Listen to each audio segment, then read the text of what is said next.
Здравствуйте! В эфире информационная программа «Настоящее время Азия» с главными событиями дня. В пражской студии я, Катерина Кочкина. Сегодня в программе. Human Rights Watch назвала арестованных членов партии Исламского возрождения Таджикистана политзаключенными. О судьбах десятков людей ничего не известно с момента их ареста. Таджикские власти называют их террористами, виновными в мятеже.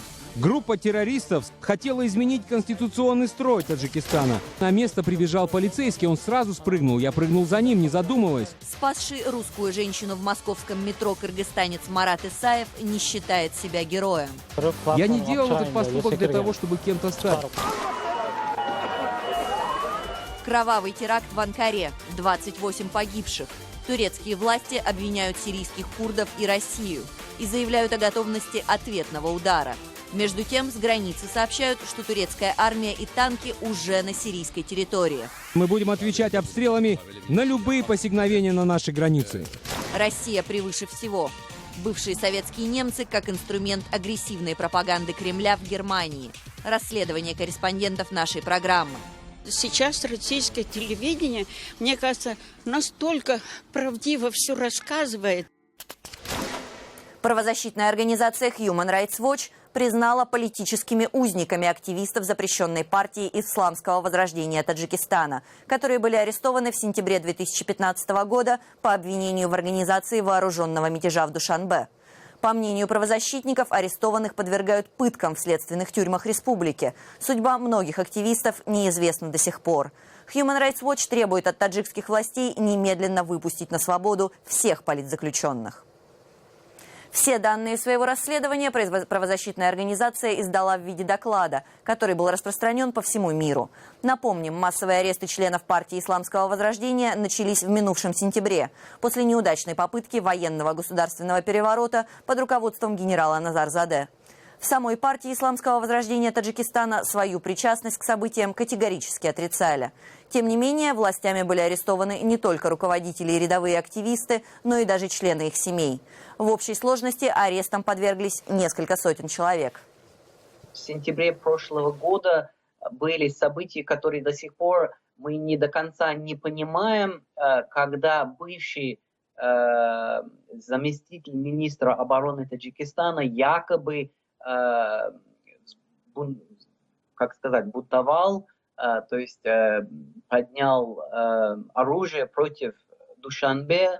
Очень быстро после этого власти Таджикистана обвинили политическую оппозицию в причастности к этим событиям без какого-либо доказательства. Мы их называем политическими заключенными, потому что чисто за свою работу или за свою правозащитную или мирную политическую деятельность они оказываются за решеткой. Власти республики однозначно считают, что партия Исламского возрождения Таджикистана была связана с попыткой переворота. Верховный суд республики признал организацию террористической. Лидера партии Мухиддина Кабири, скрывающегося в Турции, объявили в международный розыск. Основная масса наших граждан – мусульмане. И среди них есть люди, которые могут легко попасть под влияние чуждой таджикам религиозной идеологии или оказаться в сети различных экстремистских и террористических исламских группировок. Что касается событий 4 сентября, группа террористов, сотрудничая с различными группировками как внутри страны, так и за пределами Таджикистана, хотела изменить конституционный строй Таджикистана. И мы, конечно же, приняли все необходимые меры, чтобы всех их остановить. Трудовой мигрант из Кыргызстана Марат Исаев, спасший женщину в московском метро, дал интервью кыргызской службе «Радио Свобода» «Азатык». Он подробно рассказал о том, что произошло, и заявил, что никак не может привыкнуть к тому, что люди называют его героем.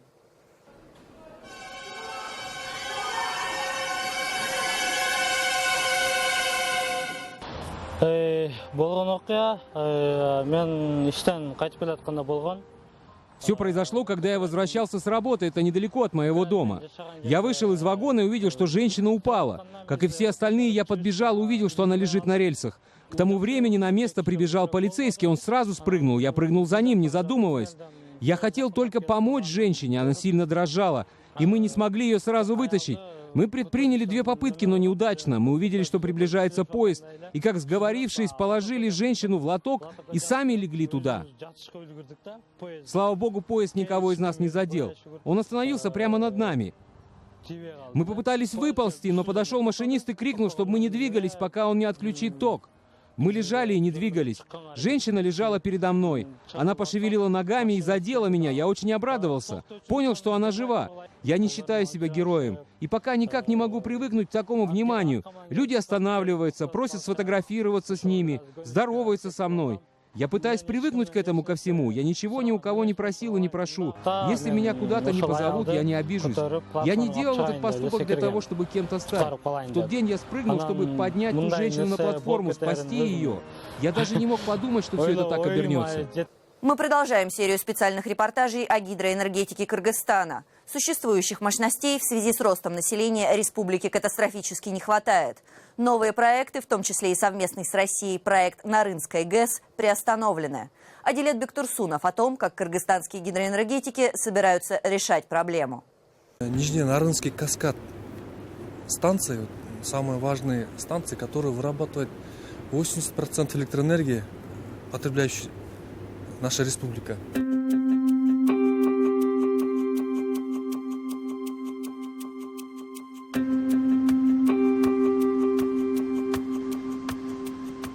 Токтагульская ГЭС вырабатывает 40% генерируемой в Кыргызстане электроэнергии. Станция по праву считается флагманом гидроэнергетики страны. Сооружение внушает поразительными размерами. Высота плотины 215 метров. Общая протяженность подземных тоннелей 37 километров. Крайне редкий случай, когда нам, журналистам, позволяют проехать через этот знаменитый туннель, протяженность почти 3,5 километра, попасть прямо на гребень дамбы. Да, мы сейчас будем на высоте более 3000 метров над уровнем моря. Это круто.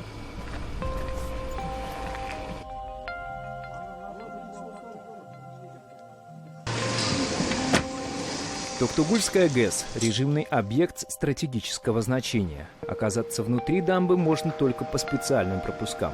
Наша съемочная группа получила разрешение запечатлеть это чудо инженерии во всем его великолепии.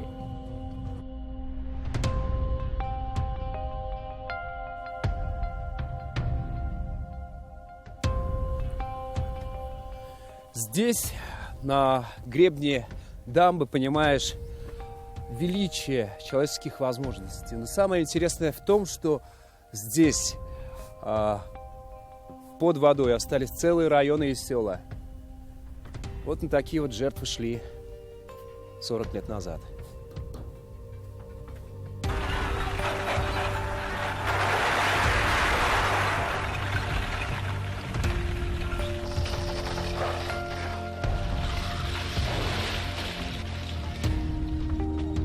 Битва за энергию требовала больших потерь. Сотни гектаров полей и тысячи домов ушли под воду. Сегодня зеркальная площадь резервуара составляет почти 300 квадратных километров. Водохранилище по праву считается самым величественным в Средней Азии. Тут еще следует отметить саму уникальность Токтагульского водохранилища. Она находится в Кетме-Тюбинской котловине. И общим объемом накопления воды, многолетнее накопление, 19,5 миллиардов кубометров воды. При этом полезный объем из этого водохранилища у нас составляет 14,5. Это считается самое уникальное водохранилище.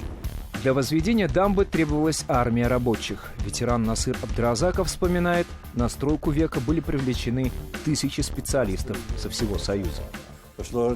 Люди приехали отовсюду. На строительстве были задействованы 43 национальности.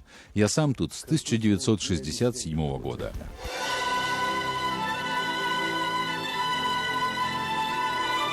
Вблизи от плотины на другой стороне хребта был образован целый город. Для строителей и энергетиков возвели новые дома, больницы, театры, школы и детские сады.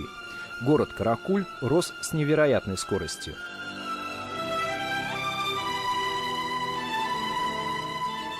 В советское время город был режимным и находился на московском обеспечении. Сегодня Каракуль – тихий городок, население которого составляет чуть больше 20 тысяч человек. Молодежь стремительно покидает эти места. Тут много людей, которые работают на станции поколениями. Например, тут на станции мы работаем с сыном. Стабильная работа, стабильная зарплата.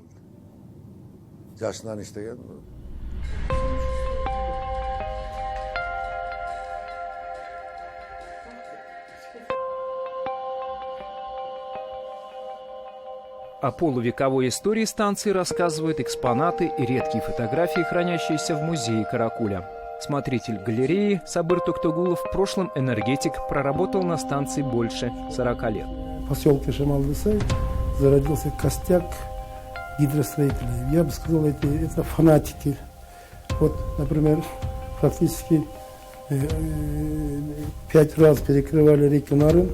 Энергетическая столица пережила славные и трагические времена, но даже спустя десятилетия Токтогульский каскад остается стратегически важным объектом. Вот от нагрузки кабеля горят, все плавится.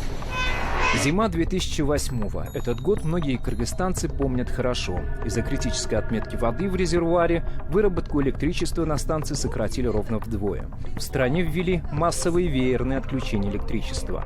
Жители впервые поняли, насколько они зависимы от Токтогульской ГЭС. Сама станция уже 40 лет, этой станции. И, можно сказать, все электрооборудование станции, можно сказать, физически и морально устарело. И это показывает вот последние вот эти отключения. Сегодня токтогульские станции изношены настолько, что крупные аварии стали случаться чаще. Из-за увеличения населения нынешних мощностей уже не хватает. Страна из экспортеров электричества превратилась в импортеров. Строительство новых станций становится важной задачей перед государством. Однако никаких существенных продвижений пока нет. Вы меня извините, если я скажу, это будет связано с политикой, с Россией и так далее. Чтобы строить, нужны средства, деньги в любом случае. Я могу про историю, про это говорить еще целый час. Ну а про будущее говорить, я маленький человек, смотритель музея. Буду отвечать то, что было.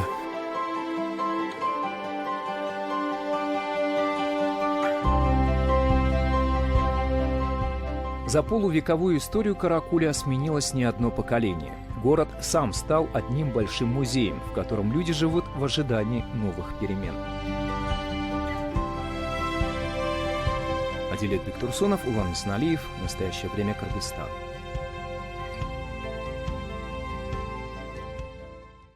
Далее в программе. Кровавый теракт в Анкаре. 28 погибших. Турецкие власти обвиняют сирийских курдов и Россию и заявляют о готовности ответного удара. Между тем, с границы сообщают, что турецкая армия и танки уже на сирийской территории. Мы будем отвечать обстрелами на любые посягновения на наши границы. Россия превыше всего. Бывшие советские немцы как инструмент агрессивной пропаганды Кремля в Германии. Расследование корреспондентов нашей программы.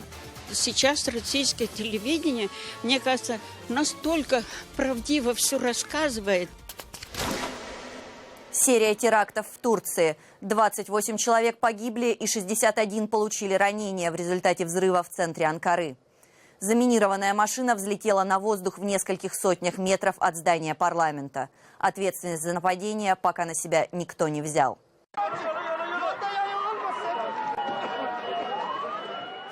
Такое большое количество жертв обусловлено тем, что машина взорвалась, когда мимо проезжали 2 автобуса с военнослужащими.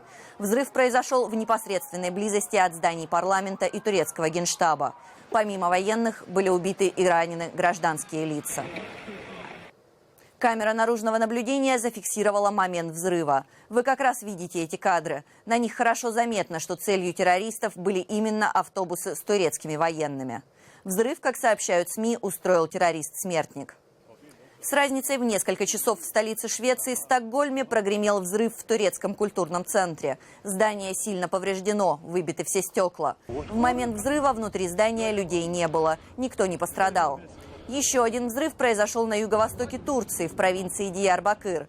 В результате подрыва военной техники погибли 6 турецких военных. Власти Турции сразу же обвинили в подготовке всех 3 терактов сирийских курдов и поддерживающую их Россию. Несмотря на то, что те, кто возглавляют партию «Демократический союз» и Рабочая партия Курдистана говорят, что не связаны с терактами, основываясь на информации, полученной нашим МВД и нашей разведкой, ясно, что теракты были совершены ими.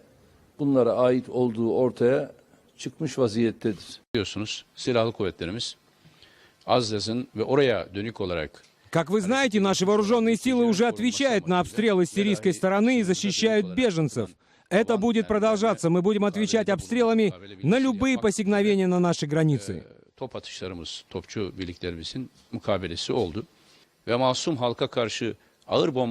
Россия осудила эту террористическую атаку. И это хороший знак, но осуждения недостаточно. Мы хотели бы предостеречь Россию, которая сама уничтожает невинных мирных граждан в Сирии, от использования курдских террористических организаций против Турции. Между тем, с турецко-сирийской границы приходят сообщения о том, что турецкие войска уже находятся на территории Сирии. Сразу несколько источников, в частности агентство Рейтер, сообщают, что через границу в Сирию отправились более 2000 вооруженных бойцов без опознавательных знаков. С собой они везли артиллерию и танки. Эту информацию подтверждает руководство боевых отрядов сирийских этнических турок, туркоманов.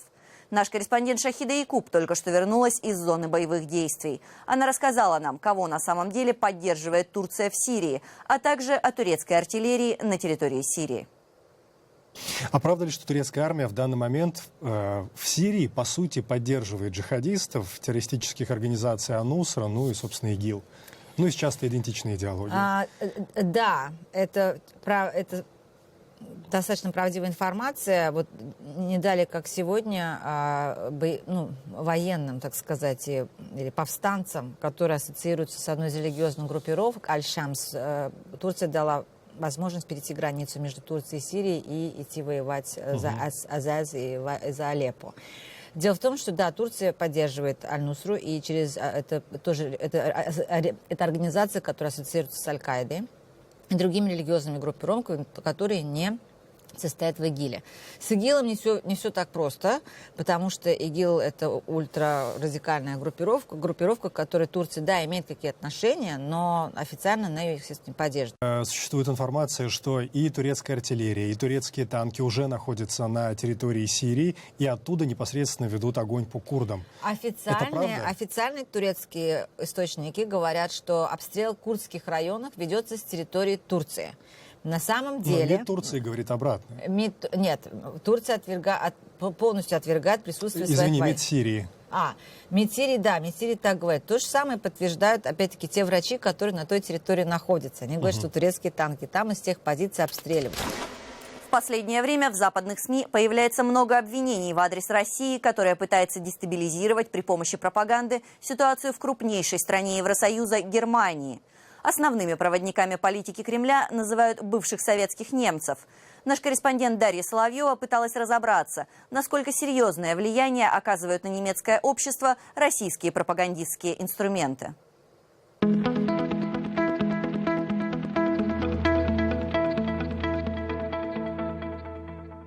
Супердискотека 2000-х, ресторан «Шашлык» и звуки российского шансона из дверей магазина «Маяк». Это Марцан, район Берлина, где на улицах вы едва ли услышите немецкую речь. Здесь царит русская доброжелательность. И снимать здесь внутри тоже не нужно.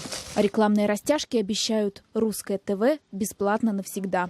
Подобной рекламы здесь вообще много. Федеральные каналы в немецком районе Марцан – главный источник новостей. Я думаю, что российское телевидение, зачем обманывать? Я не думаю, что это здесь, видимо, хотят, чтобы люди все успокоились. Потому что у меня самой старшие 2 дочери, мне очень страшно за них. Страх поселился в душах русскоязычных жителей Берлина после событий в Кёльне. История с якобы похищенной и изнасилованной мигрантами 13-летней девочкой Лизой стала последней каплей. Тогда жители Марцана поняли, если не они, то кто? Вечером 18 января на свет Маяка, вот на эту площадь, пришли несколько сотен требующих справедливости. Человек 400-500, наверное.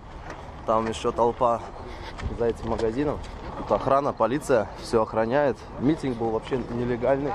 Подобные митинги русскоязычных жителей страны одновременно прошли и еще в нескольких городах Германии. Это Лейпциг. Здесь тоже протестовали. И за митингом внимательно наблюдал живущий здесь социолог, экс-директор Всероссийского центра изучения общественного мнения по коммуникациям Игорь Эйдман. Игорь не скрывает. Уехал из России по политическим соображениям. В свое время он помог журналистке New Times Наталье Марарь написать серию статей о руководстве ВЦИОМ, которая не только обслуживала интересы Кремля, но и выводила бюджетные деньги в офшоры. Журналистку выслали из страны, а Игорю ради безопасности пришлось переехать в Германию. Впрочем, он заплатил меньшую цену, чем его двоюродный брат Борис Немцов. По словам Игоря, он не раз видел, как организовываются подобные митинги. Берется какой-то объективный факт. Но в данном случае это пропажа девочки. Дальше начинают придумывать различные версии, как это подать. Как это называется в профессиональном сленге, гипотезы.